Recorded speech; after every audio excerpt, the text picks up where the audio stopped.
साथ पढ़े भी Xavier college way back in 1973-74 में। तो आज उनका सानिध्य है। चलो हम लोग अभी लाइव प्रसारण में इनका हम लोग स्वागत करेंगे। आइए, बहुत बहुत धन्यवाद है आप सबका। हम लोग तैयारी हो जाए, 1 मिनट बाद हम इस कार्यक्रम को आपके बीच में ला रहे हैं।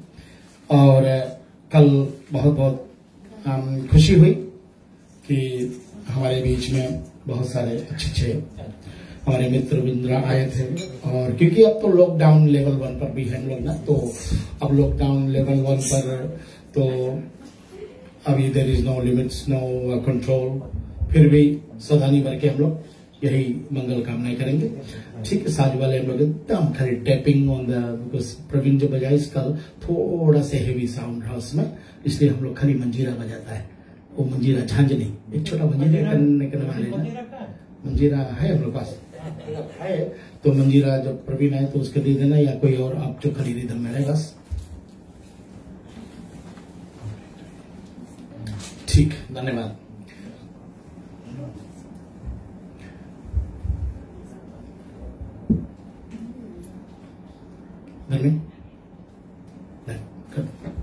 करो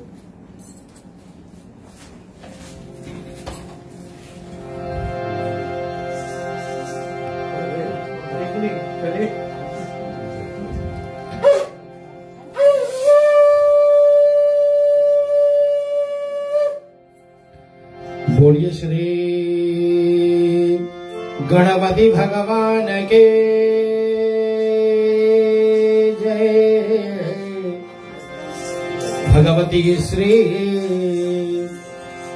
आदिशक्ति मैया पार्वती की जय। बोलिए श्री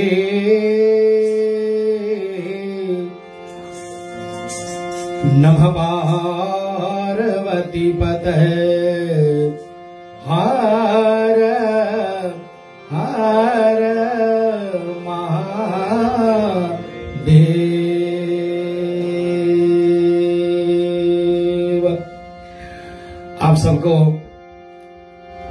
रेडियो रिश्ते के माध्यम से श्रीमान और श्रीमती राजेंद्र कुमार जी, उनके दोनों सुपुत्र रवनील और रजनील आज नहीं दिख रहे, उनके सानिध्य में उनके हमारे बेटियां लोग हैं, हमारे पुत्र वधू लोग हैं, हमारी बेटी है धर्मेंद्र जी हैं, इनका सबका साथ है। और चलेंगे हम लोग। सबसे प्रथम तो मैं अपने एमडी महोदय श्रीमान शिवम सिद्धांत लाल जी को बहुत बहुत स्वागत करता हूं, धन्यवाद करता हूं इस प्रोग्राम पर।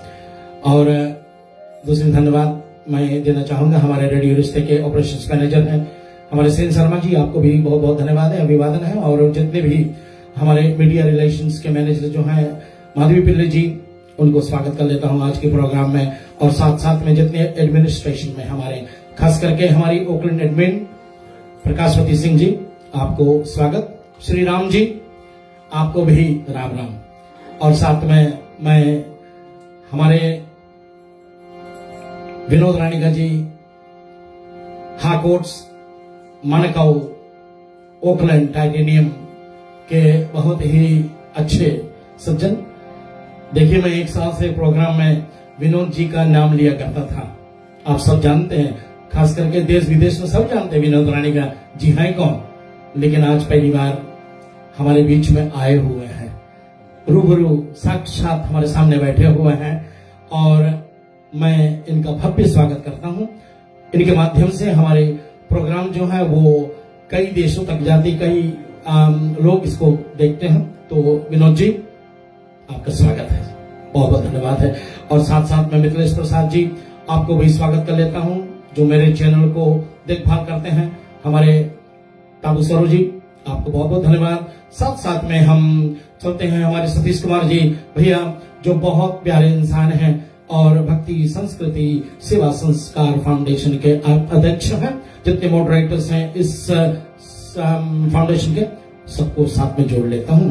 मैं अपने पूज्य माता श्री के चरणों को वंदना करता हूँ, साथ में अपने स्वर्गीय पिताश्री के पूज्य चरण को वंदना करता हूँ और साथ साथ में अपने गुरुदेव भगवान जो अभी हरिद्वार में महाकुंभ की मेला से बहुत सुंदर कार्यक्रम हमारे बीच में महायज्ञ ला रहे हैं। तो श्री गुरुदेव जी के चरणों को साष्टांग मेरा प्रणाम है। हमारे पूज्यवर श्री स्वामी लक्ष्मणदास जी महाराज, उनको साष्टांग वंदना करता हूँ।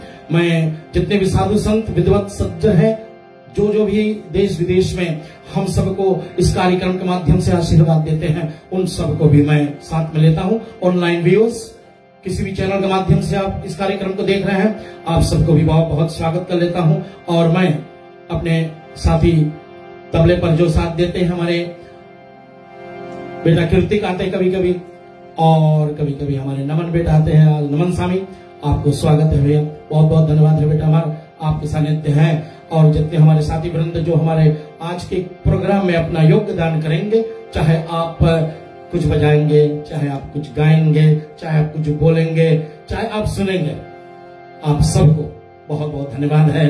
खास करके हमारे श्रीमान और श्रीमती राजेंद्र कुमार जी, आपके समस्त परिवार को बहुत बहुत अभिवादन और धन्यवाद। आपके माताश्री, मेरी भी माताश्री है, वो इनके पूज्य चरण को मैं वंदना करता हूँ। विद्वत जन जो हमारे इस समाज में बैठे हुए हैं, उन सबको अभिवादन धन्यवाद। आइए अपने हाथों को जोड़ लें, हम लोग 2-3 मंत्र बोलेंगे और फिर हम सीधे आज की कथा प्रसंग में एक सुंदर छोटी सी भावना के साथ में चलेंगे।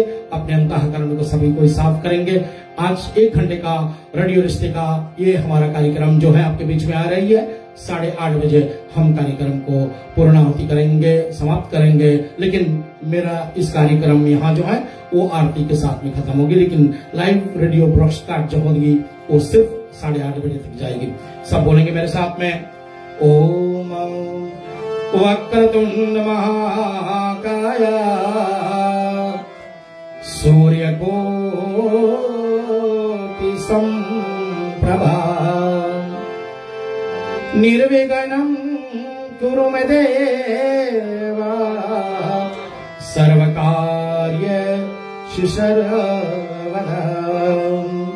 गजाननं भूतगणादिसेवितं कपितजम्बूफलचारुभक्षणं उमासुतं शोकविनाशकारकं नमामि विघ्नेश्वर पादपङ्कजं।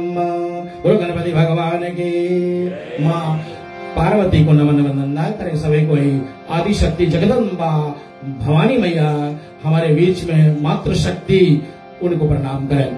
सर्वमंगल मांगल्ये शिवे सर्वार्थ साधिके शरण्य त्र्यंबके गौरी नारायणी नमोस्तुते। माँ सरस्वती की वंदना कर लिया जाए, माँ सरस्वती की प्रार्थना कर लिया जाए। माँ सरस्वती को इस कारण से कि वो वाणी की भगवती है, वो वाणी सुंदर देती है, हमें मीठा बोलना सिखाती है, विवेक देती है। माँ के चरणों को वंदना करें सभी को।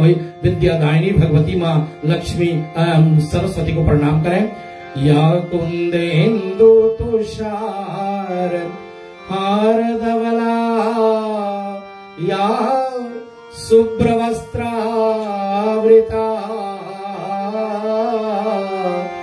या वीणावरदण्डमण्डितकरा या श्वेतपद्मासना या ब्रह्माचित्यशङ्करा प्रभृतिर्देव सदा वन्दिता समां पातु सरस्वती भगवती निशेष जाद्यापा। बोलिए भगवती श्री मां सरस्वती की। आइए श्री वेद व्यास मुनि महाराज को नमस्कार करेंगे, जिनकी कृपा प्रसाद से हमारे बीच में जो पुराण आदि हैं, संहिताएं हैं, आज हमारे उपनिषद हैं, हमारे श्री वेद व्यास मुनि महाराज जी हमारे बीच में लाए हुए, उनको प्रणाम किया जाए। ओम नमस्तुते व्यास विशाल बुद्धया फुल्लारविंदाय तापत्राय विनाशाय इन त्वया भारत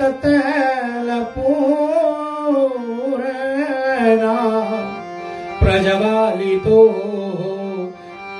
ज्ञान महाप्रदीप। श्री वेदव्यास भगवान जी महाराज के जय। अब चलेंगे हम लोग श्री सदाशिव शंकर भोलेनाथ का नमन वंदना करेंगे। सभी कोई बोलेंगे हमारे साथ में। रतनय कल्पितम महासनम हेमजलय स्नानं च दिव्यांबरम।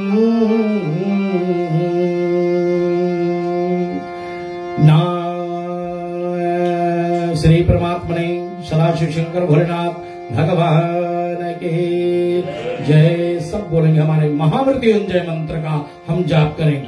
ओम त्र्यंबकं यजामहे सुगंधिं पुष्टिवर्धनम् उर्वारुकमिव वन्दनान् मृत्योर्मोक्षम् आमामृता। ओम नमः संभवाय च मयोभवाय च नमः शंकराय च मस्कराय च नमः शिवाय शिवतराय च। मैं आप सबसे अनुरोध करूंगा, कल की तरह हमारे साथ में आप सब जुड़ जाते हैं। हम रुद्राष्टकम बोलना चाहेंगे और ये रुद्राष्टकम सिर्फ 2-3 पंक्तियां ही बोलेंगे। और रुद्राष्टकम बोलने का सुनने का फल क्या मिलेगा, किसने इसको बोला है और इससे उसका लाभ क्या हुआ है, वो कथा थोड़ी सी आपके बीच में लाऊंगा। मैं कभी कभी बैठकर सोचता हूं, इतना बड़ा शिव पुराण, इतना बड़ा ग्रंथ, क्या क्या कथा सुना है भैया रजन आपको। लेकिन जब यहां बैठ जाते हैं तो कभी कभी दिमाग में कुछ ऐसी बातें आ जाती हैं जो दिल करता है मंच के माध्यम से हमारे जितने श्रोता हैं उनको बीच में मैं लाऊं। आइए बेटा, दादरा के मध्यम बीट पर चलेंगे सभी को साथ में। हमारे जो जो जानते हैं रुद्राष्टकम हमारे साथ में बोलेंगे। नमामि शमीशा निर्व्याम रूपम विभुं व्यापकं ब्रह्म वेद स्वरूपम।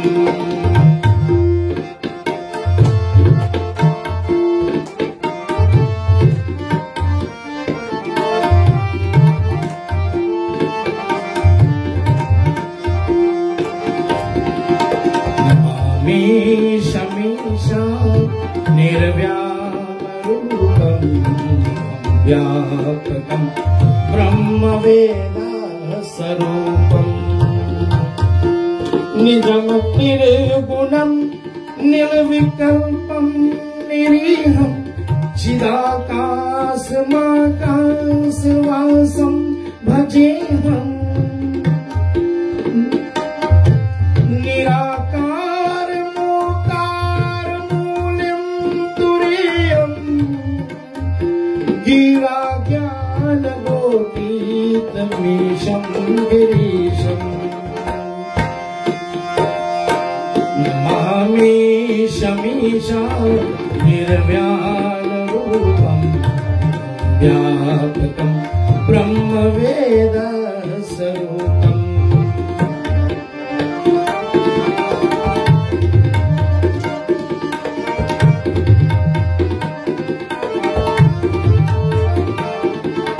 भगवान सदाशिव शंकर का यह सुंदर आराधना है। इस आराधना को आप कहां पाओगे? जो जो भी रामायण के प्रवक्ता लोग हैं, जो रामायण कथन कहते हैं, सुनते हैं, गाते हैं, प्रचार करते हैं, प्रसार करते हैं, आप सबके लिए, हमारे लिए ये रुद्राष्टकम जो है ना, आपको उत्तरकांड में श्री रामचरितमानस में बाबा गोस्वामी तुलसीदास जी महाराज का लिखा हुआ यह पद है। लेकिन इसको बोला किसने? शंभुनाथ भगवान की आराधना हमारे पूज्यवर ऋषिवर श्री लोमश ऋषि ने करी। कहां पर एक शिवालय में, शिव जी के मंदिर में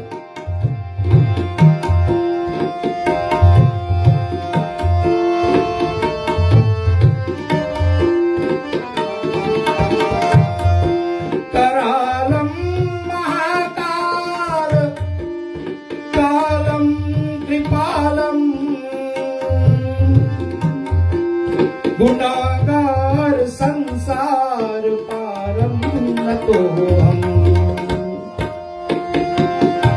तुषारात शंकाश गौरम गंभीरम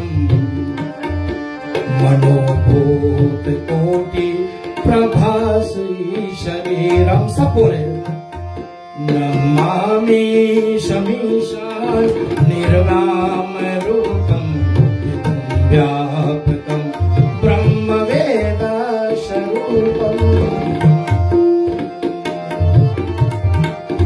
लोमस ऋषि जी के एक शिष्य हुए,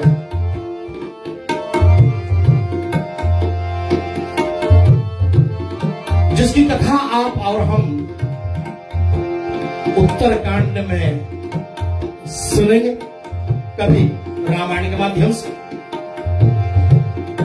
यह भगवान श्री रामचंद्र जी जब अवतार धारण करते हैं तो भगवान श्री महाराज दशरथ जी के प्रांगण में जब खेलते हैं तो कागभुजुंडी महाराज 5 वर्षों तक श्री भगवान रामचंद्र जी के साथ रहे। लेकिन ये कैसे हुआ? कथा का सारांश क्या है? भगवान मर्यादा पुरुषोत्तम रामचंद्र जी परात्पर ब्रह्म है, शिव जी के आराध्य देव है। जिसको सारा संसार जपता है वो शंकर जी, लेकिन जिसको शंकर जी जपते हैं वो श्री मर्यादा पुरुषोत्तम राम भगवान है।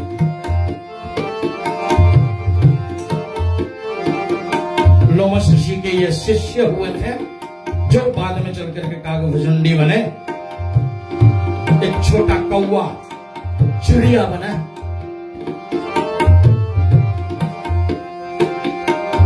लोमस ऋषि यात्रा पर निकल गए तीर्थ में।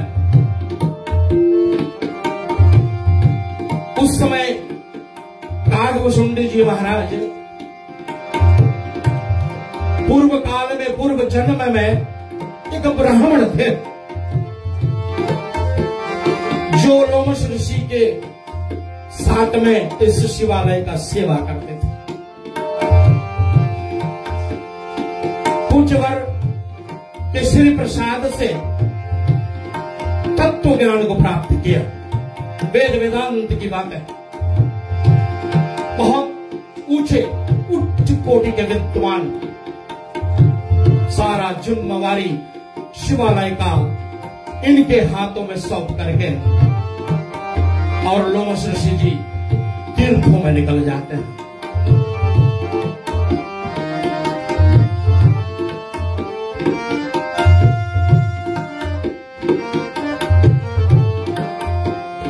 नमामि समीशा निर्व्याम रूपम व्यापकम ब्रह्म वेद स्वरूपम।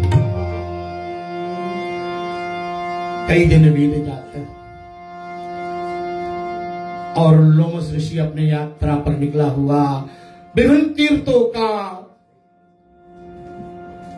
फल पाते हुए एक दिन पुनः अपने आश्रम पर लौटते हैं।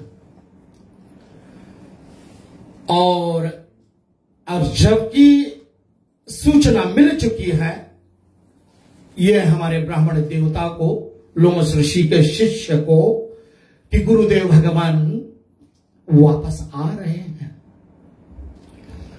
तो इन्होंने बहुत बड़ी गलती कर दी, इतनी बड़ी गलती कर दी कि जिस गलती का हम तो यूं कहेंगे कि उनकी कोई क्षमा है ही नहीं।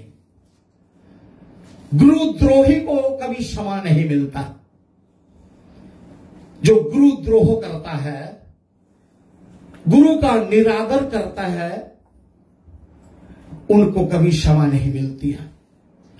उनको अनेक जन्मों तक कहीं ऐसे नरक में रहने पड़ते हैं कि गुरु तत्व का जिन्होंने निरादर किया। हम मनुष्य को इस बात को भली भांति समझ लेनी चाहिए। गुरु का अर्थ होता है क्या? गुरु अर्थ का मतलब, गुरु का मतलब है हमारे अंदर की विकारें, हमारे अंदर की अंधकार, हमारे अंदर की सब जितने काम वासना, हमारे अंदर के ईर्ष्या, जलन, द्वेष, जो भी हो हमारे अंदर में जो बैठे हैं, जो हमको उठा नहीं पा रहे हैं। किसी बात का घमंड हो जाए, हमें अपने जाति पर घमंड हो जाए, हम बहुत ऊंचे खानदान से आने वाले हैं, उस बात का घमंड हो जाए, हम बड़े दौलतमंद हैं, उस बात का अहंकार आ जाए, हम बड़े पढ़े लिखे हैं, हमारे पास विभिन्न डिग्रियां हैं, उसका अगर हमारे अंदर में किसी प्रकार का अभिमान आ जाए, और यही कारण होता है मनुष्य का पतन शुरू होता है। मनुष्य का पतन कब शुरू होता है? जब वो ऐसी ऐसी झंझटों में फंस जाता है, तब। मैं तो कभी कभी निवेदन करता हूं, भैया लोग, जितने पढ़े लिखे विद्वान होते हैं ना, संत जो होते हैं बहुत सरल होता है। संत की भावना अगर देखना है तो हमारे गोस्वामी तुलसीदास जी पूज्यपाद ने लिखा है एक बड़ा सुंदर भावनाप्रद बात। उसने क्या लिखा? संत के कैसे हम माप तौल करें, संत का पहचान कैसे करें? संत सरल समान चित हित आनय हित नाही कोई, अंजलि गत जब सुमना गिरी, सब सुगंध कर दे। भाव देखिए, एक पुष्प बगीचे में जाकर के तोड़ो लो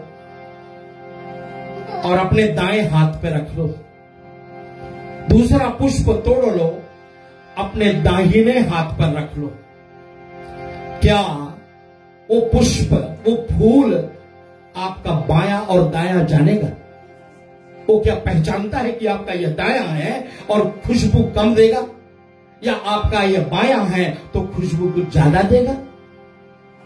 नहीं, वो बराबर खुशबू देगा। क्यों? क्योंकि उसमें भेदभाव नहीं है। अंजलि गत जीवी सुमन गिरी, सुमन का मतलब है पुष्प, सब सुगंध कर दे। ऐसे पुष्प का एक वो भाव है।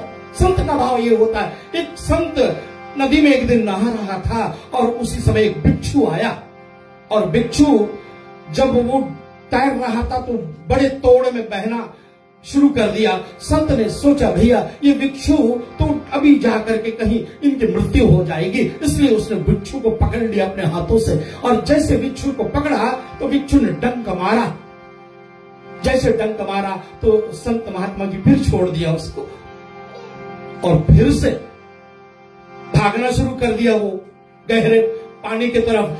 तो फिर संत का लगा कि नहीं ये तो डूब जाएगा, और फिर उसको उठा लिया और फिर बिच्छू ने इसको डंक मारा। तो तट पर खड़ा हुआ एक मानव देख रहा था और कहा बाबा क्या करते हो? अरे बिच्छू बार बार आपको काट रहा है, फिर भी आप उसको बचाना चाहते, क्या कर रहे हो बाबा? बाबा ने कहा हे बेटा, मेरा कर्तव्य है उसका जीव बचाना, मेरा कर्तव्य है उसका प्राण बचाना। वो अपना काम कर रहा है, मैं अपना काम कर रहा हूं। उसका काम है डंक मारना और मेरा काम है इसको जीवन दान देना। मायने क्या? मायने हम अपना कर्तव्य करें और जो संत की उत्पादी रखने वाले वो अपना काम करेगा। इसलिए आज पाखंडी रूप में अपने गुरु से विरोध कर दिया, गुरु से द्रोह कर दिया, गुरु का अपमान कर दिया और बैठे रह गए हैं आंख बंद करके। और तभी लोमस ऋषि आए शिवालय में, देखा मेरा शिष्य कितना तरक्की कर चुका है, मेरा शिष्य कितने ध्यान में डूबे हैं। सोचा वाह,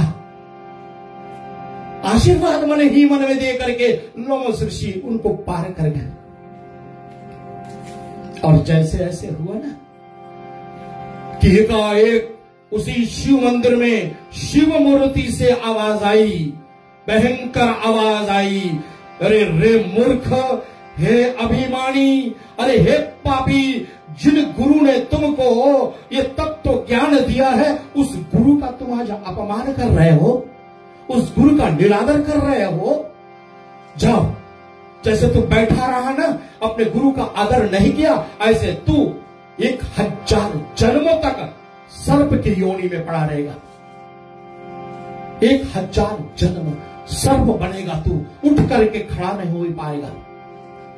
ये श्राप शिवालय से, शिव मूर्ति से आई। और जैसे गुरु जी ने सुना तो हाहाकार की न तब गुरु दौड़ करके वापस आ करके और शिव की मूर्ति के पास में चरणों में पड़ गया लोमस ऋषि महाराज और कहने लगा, हे शंकर जी, हे शिव भगवान, ये अल्पज्ञ जीव है, ये इसको नहीं पता क्या सही है क्या गलत है, इन्होंने किसी कारणवश भूल कर दी, इसको क्षमा कर दो मेरे नाथ, इनको क्षमा कर दो मेरे नाथ। और यही रुद्राष्टकम से उन्होंने शिव जी को प्रसन्न किया, यही रुद्राष्टकम से। आइए भाव से सब 2 लाइन फिर गाएंगे और हम देखेंगे इसका क्या नतीजा निकलता है इस रुद्राष्टकम का। भाव से सब बोले मेरे साथ में, नमामि शमीशा निर्व्याम रूपम विभूतकम ब्रह्म वेद स्वरूपम।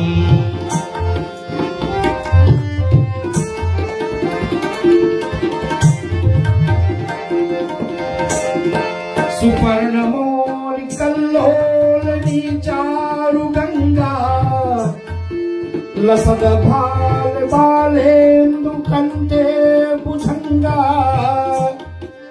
चलत कुंडलम भूसुनेत्रम विशालम प्रसन्नाननं नीलम कंठ दयालम। नमामि शमीशान निर्वाण रूपम व्यापकम ब्रह्म वेद स्वरूपम।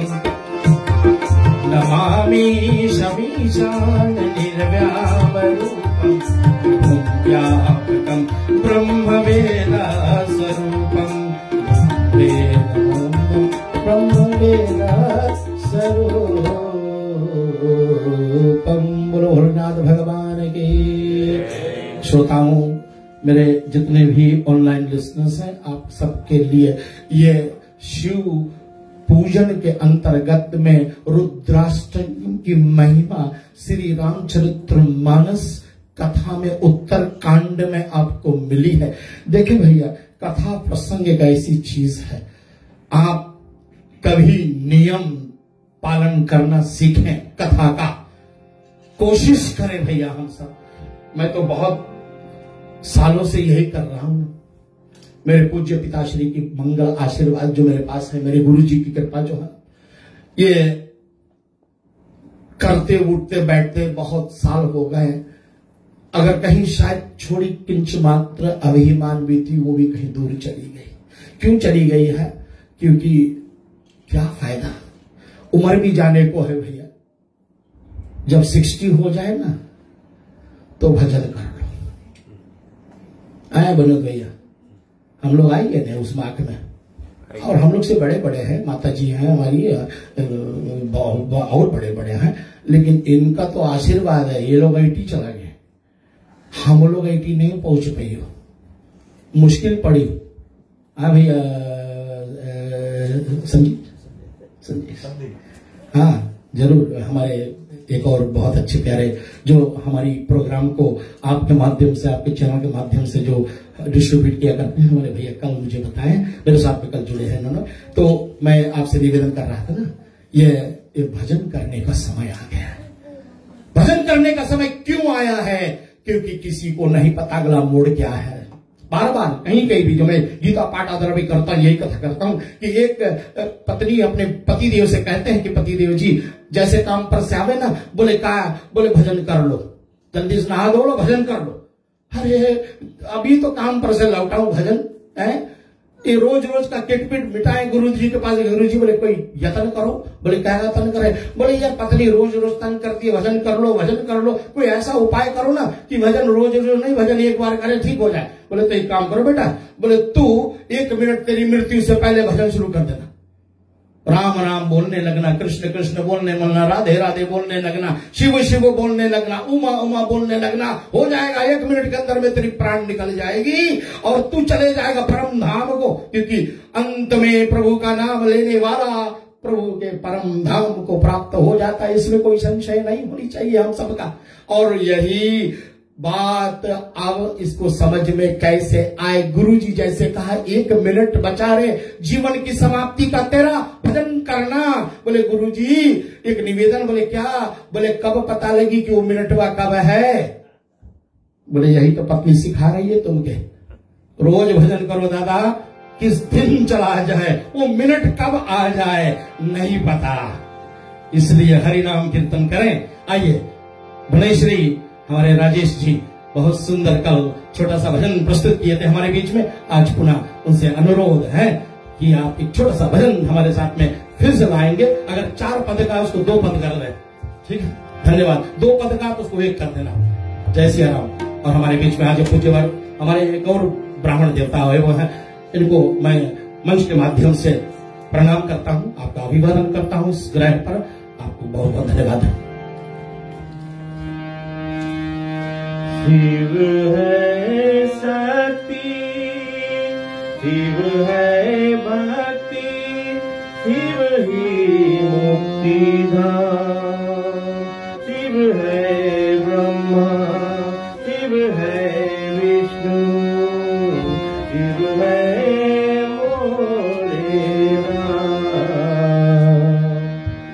ऐसी सुभान आए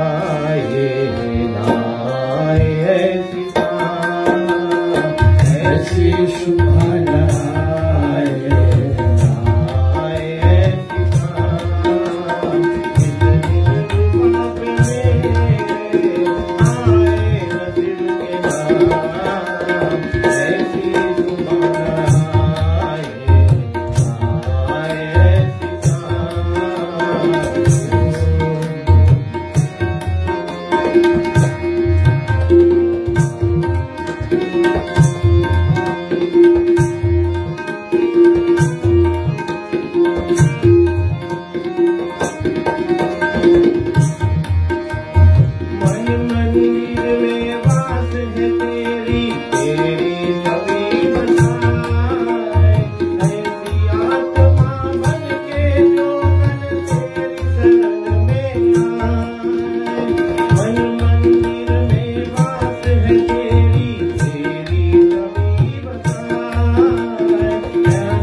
भगवान की सचमुच बहुत सुंदर। हमारे भनाई श्री राजेश जी, ऐसी सुबह भगवान ना करें किसी के जीवन में आए कि जिस दिन बिना भजन के हम अपना नित्य कार्य शुरू कर दें। सर्वप्रथम तो हमें भजन करना है। भजन कैसे होती है? हारमोनियम तबला ना हो तो भी भजन होता है, करताल मंजीरा ना हो तो भी भजन होता है। भजन कैसे होते हैं? अंतर्मुख हो जाए, भगवान का सुंदर नाम मनी मन जाप करा करे, प्रभु का भजन हो जाता है। सदाशिव शंकर भोलेनाथ भगवान रुद्राश्रम के माध्यम से लोमश ऋषि की प्रार्थना को स्वीकार करता है, सुनता है, और तब आवाज पुनः एक बार उस शिवालय के उस शिव मूर्ति से आता है कि हे ऋषिवर, मैंने जो बोल दिया है सो वो बोल दिया है, वो तो वापस कर नहीं सकता है।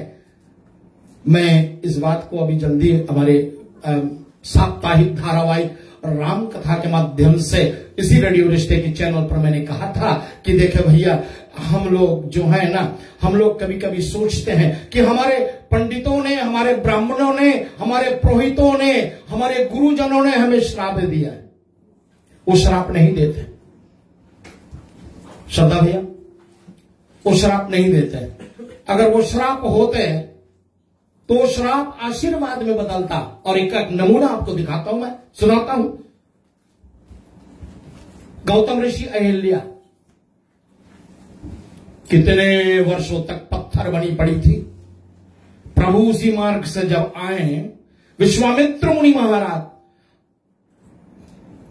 कुछ नहीं देखा, इतना सुनसान जगह, और सिर्फ वहां तो खग मृग कुछ भी नहीं, चिड़िया की चहचहाहट नहीं, कुछ नहीं, एकदम बिल्कुल सुनसान। पूछा, मुनिवर ये पत्थर नारी के आकृति में?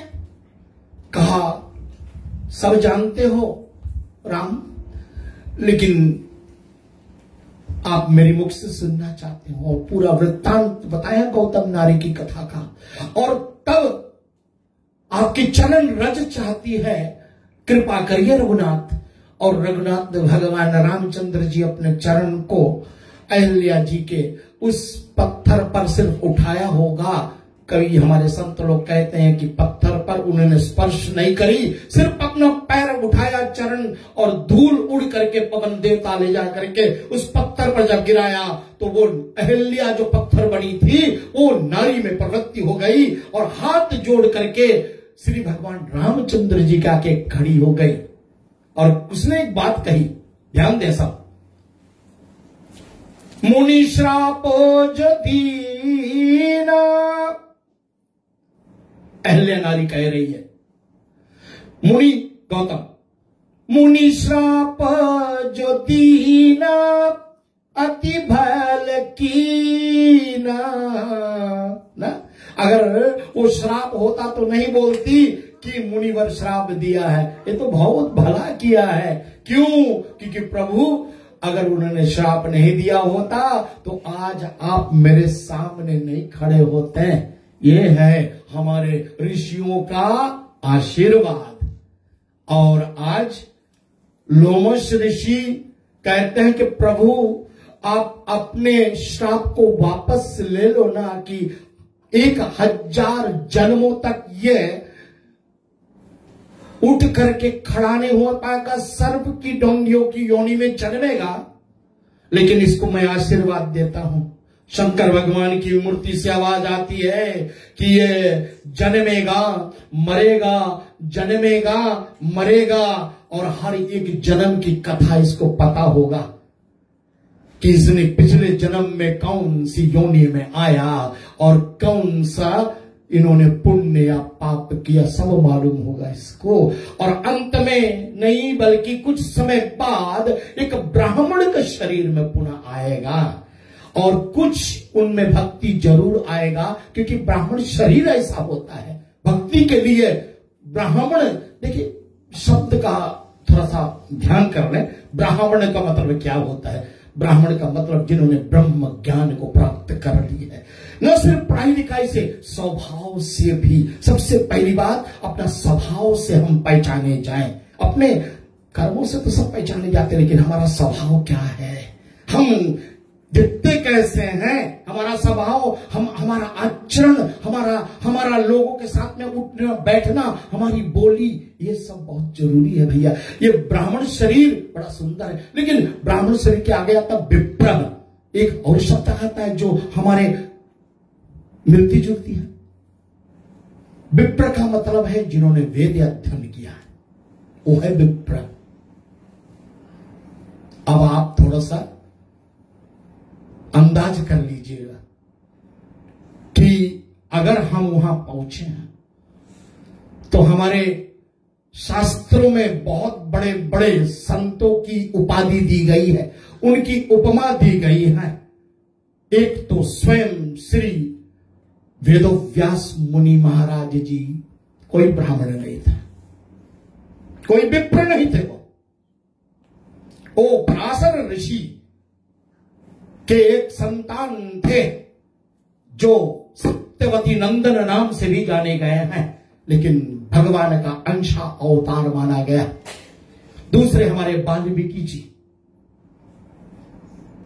उन्होंने क्या किया, कोई वेद अध्ययन नहीं करी उन्होंने, लेकिन प्रभु उल्टा नाम जपत जगत जाना, वाल्मीकि भय ब्रह्म समाना।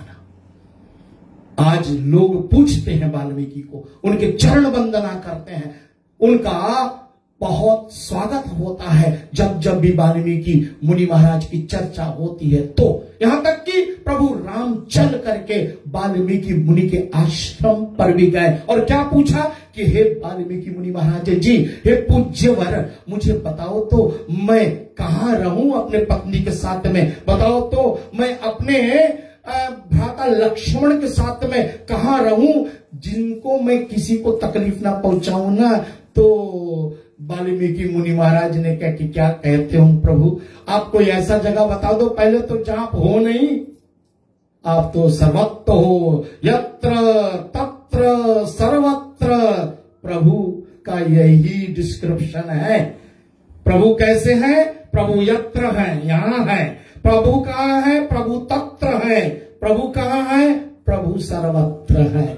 ओमनी प्रेजेंट, सभी जगह, सर्वव्यापक वो प्रभु, और सब जगह प्रभु है। फिर भी आप मेरी वाणी को सुनना चाहते, मैं बता दूं। और उन्होंने बहुत सारे बात बताई ना, जिनके श्रवण समुद्र समान आदि आदि बहुत सारी जगह बताए, जिनके कान इतने अच्छे होते जो कथा सुन सुन करके कभी भरते नहीं है, उनके हृदय में जाकर के बसो प्रभु। चातक लोचन जिन करी राखे, उनके हृदय में जाकर के बसो प्रभु, जिन्होंने अपने लोचन को चातक जैसा बना रखा है, जो प्रभु की मूर्तियां को देख देख करके कभी उसके आंख अघाए ना, ऐसे हृदय वाले को जाकर के उसमें बसो आप।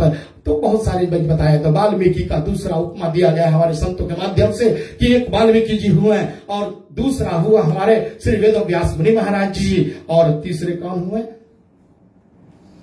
एक और बहुत सुंदर उपमा दी गई हमारे शास्त्रों में, जिनका नाम अभी मेरे दिमाग से थोड़ा सा बाहर निकला हुआ है। जैसे उनके नाम आ जाए तो मैं वो तीसरा नाम भी आपके बीच में रखता हूं।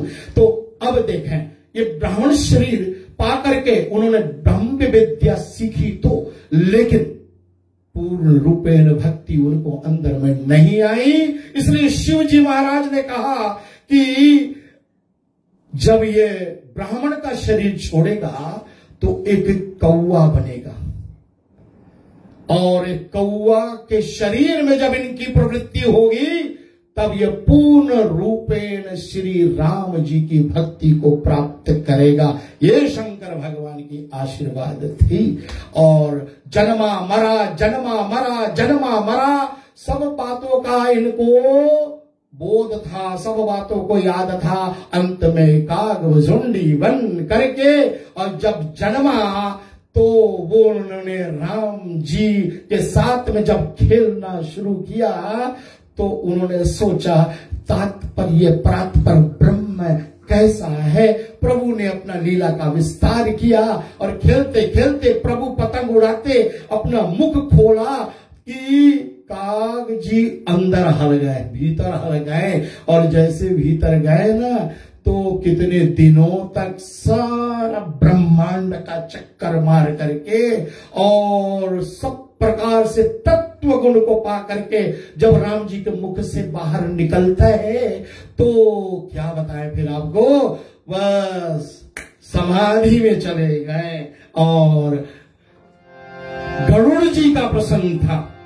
गरुड़ जी ने पूछा कि आपको बहुत अच्छे अच्छे शरीर मिले थे, आपको ब्राह्मण शरीर मिला हुआ था, आपने ब्राह्मण शरीर क्यों नहीं रखा, आप ये चिड़िया का शरीर क्यों रखा।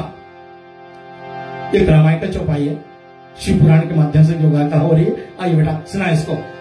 कागभूषण जी कहते हैं, हे गरुड़ जी, ये पक्षियों का राजा, इस शरीर को मैं इस कारण से रखा, वैसे तो भक्ति मिलती थी लेकिन पूर्ण रूप में भक्ति नहीं मिली थी, इसी शरीर काग का शरीर से मैं राम भक्ति पाया। बाबा जी का वर्णन है, पूज्य पाद लिखते हैं, यही तन राम भगति बुर जामी। सब शरीर ठीक था लेकिन ये शरीर, यही तन, चिड़िया का तन, काग का तन, यही तन राम भगति पुर जामी। ताको ये अति प्रिय मोहे स्वामी। शिव जी जिसकी आराधना करते हैं ना, उनका गुणगान करने से शिव पुराण का और भी आनंद आ जाता है सुनने में। आप सब बोलेंगे हमारे साथ में, मंगल भवन मंगल भवन मंगल हारी, प्रभु सुदशरथ अचिर बिहारी, प्रभु सुदशरथ अचिर बिहारी। रजनील बेटा आ गए, धन्यवाद, आपके दर्शन मिल गए। आप जब नहीं आए थे तो हम दुखी थे, कारण बताऊंगा कल। कागभूषण जी महाराज आज भी नीलगिरी पर्वत पर बैठता, कथा करते हैं, और कुछ शरीर नहीं चाहिए उसको, कोई ऊंचे तन नहीं चाहिए, यही चिड़िया का तन पा करके आज भी कहते हैं हमारे संत मुनि महाराज लोग कि आज भी नीलगिरी पर्वत पर वो पक्षियों की कथा सुनाते हैं, राम की कथा सुनाते हैं। और ये शिव भगवान के मंगल आशीर्वाद जो मिला है उस कारण से, लोमस ऋषि के रुद्राष्टकम के ये पद गाने से उनको ये फल मिला है। और कहा जाए, भगवान सदाशिव शंकर जी की अनुपम लीला है भैया लोग। एक विभिन्न अवतार परमात्मा का, कल मैंने आपको बताया है कि शिवरात्रि का महात्मा क्या था। भगवान लिंग का स्वरूप प्रदर्शन करवा करके ब्रह्मा विष्णु को संबोधित कर दिया कि मैं ही सारे सृष्टि के अधिकारी। भगवान विष्णु और ब्रह्मा ने अनुरोध किया, प्रभु आप किस प्रकार से साधारण भक्तों के बीच में जाने चाहोगे।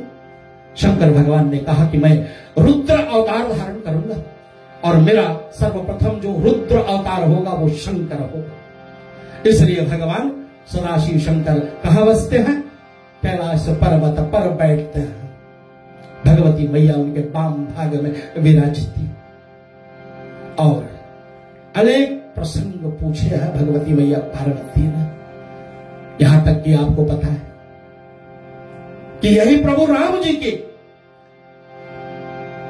ब्रह्म तत्व का परीक्षा लेने के लिए उमा रूप में जब गई थी ना, तो दंडी कारण से जब प्रभु गुजर रहे थे, सदाशिव शंकर भगवान बट के वृक्ष के नीचे बैठ गया। कहा देवी तुम्हें परीक्षा लेना है तो ले लो। उन्होंने तो दूर से प्रणाम कर लिया, जय सच्चिदानंद। लेकिन सती उमा जी फिर धोखा खा गई,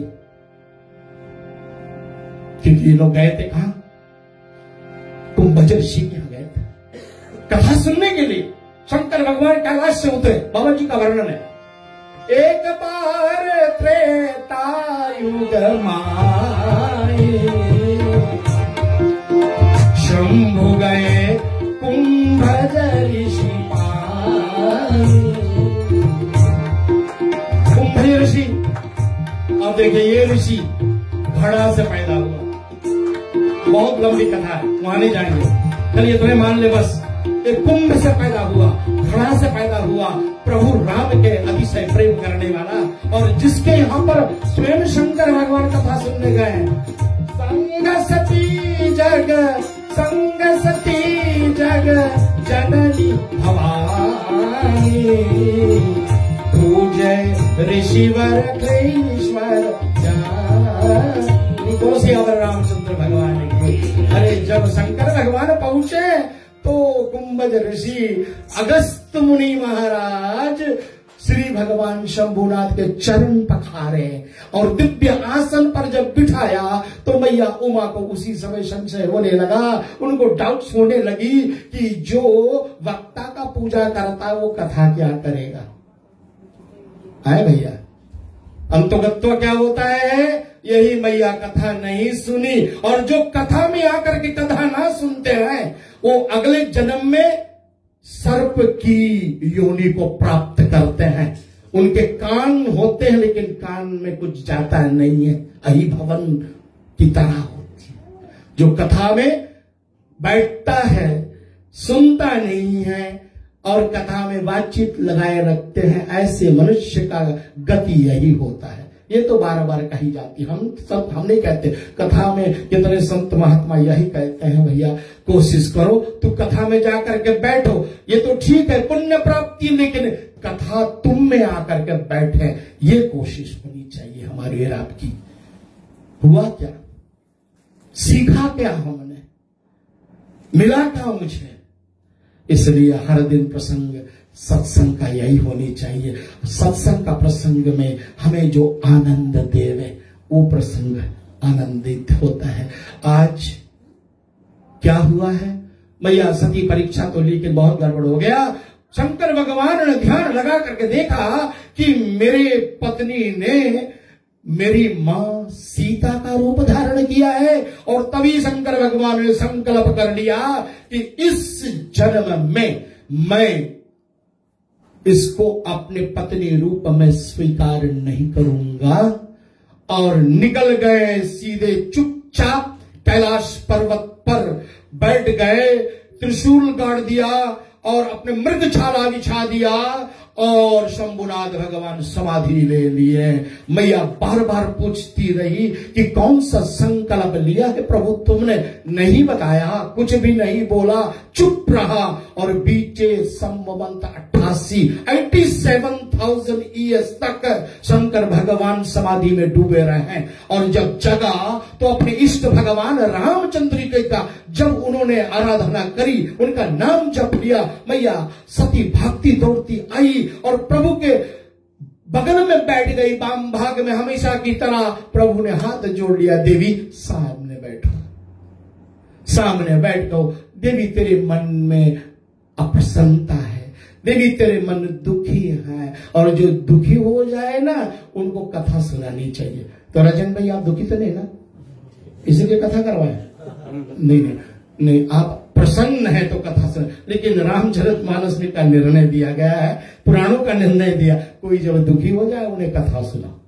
लेकिन रावण वाला कथा नहीं सुना। रावण जिनको कथा सुनाया वो मारे गए, और जिनको संतों ने कथा सुनाई, हनुमान जी ने कथा सुनाई, उनका तरनतार हो गया ना।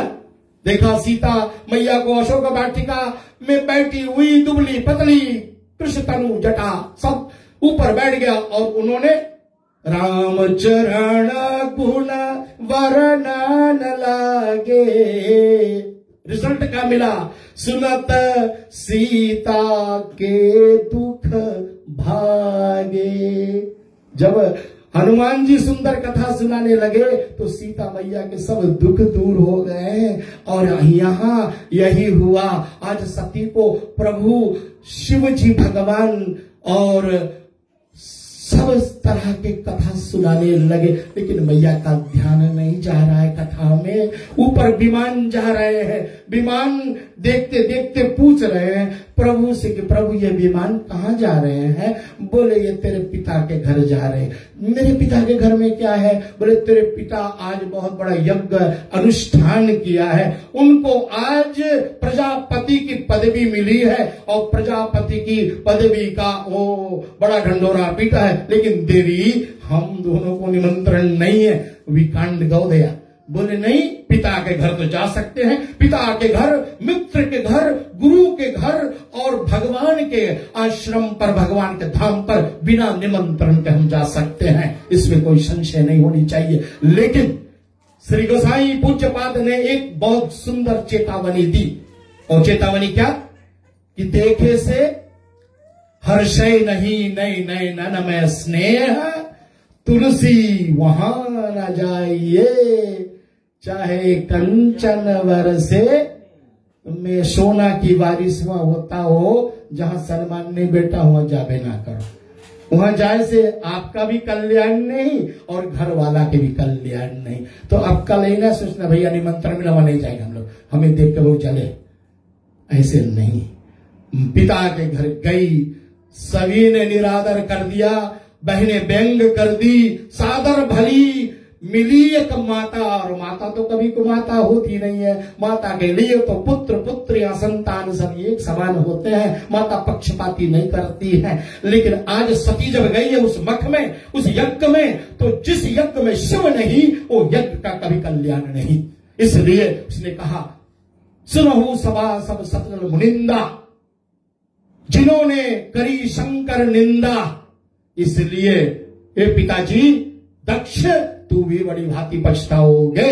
और ऐसे करके सती ने योग शक्ति से, क्योंकि मां तो मां है, मां प्रारंभ आदि शक्ति जगत जननी है, उन्होंने योग माया से अपने तन को जला ली। और एक काम हुआ। क्या हुआ? बाबा लिखते हैं,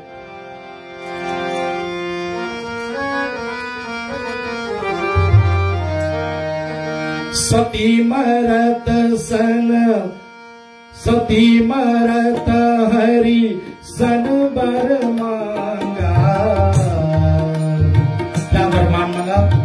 जन्म जन्म शिव पद अनुरागा, जन्म जन्म शिव पद अनुरागा।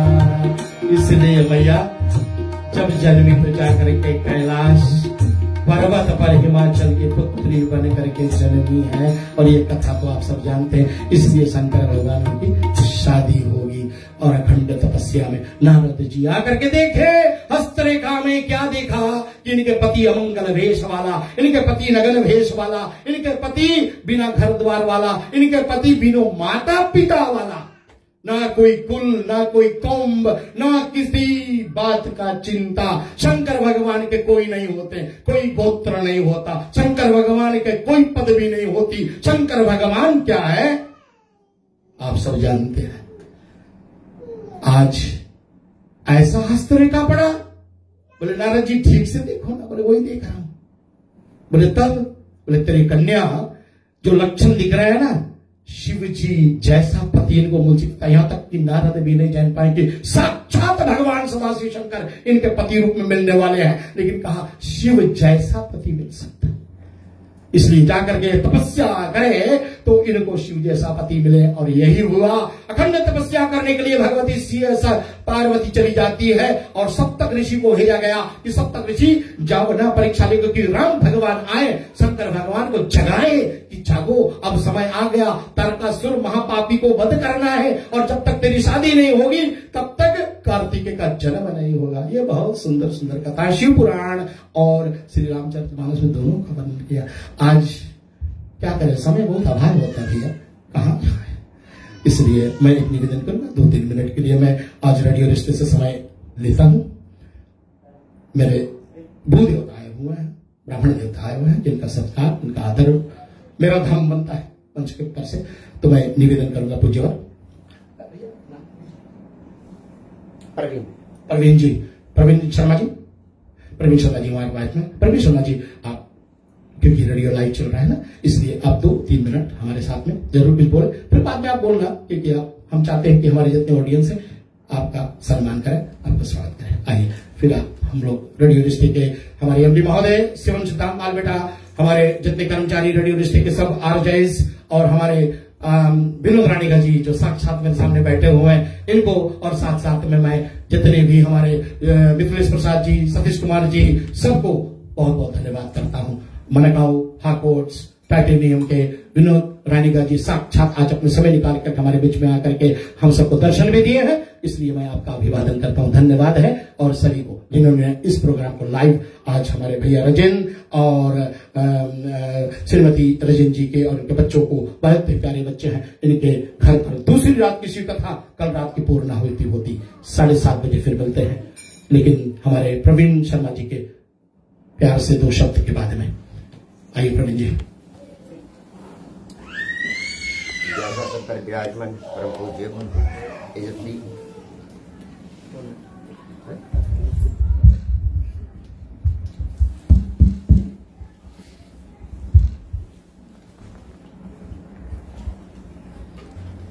व्यास आसन पर विराजमान परम पूज्य ब्रह्म मंदिर का बहुत आभार हम व्यक्त करते हैं आपको, जो आपने समय दिया आज कुछ बोलने के लिए।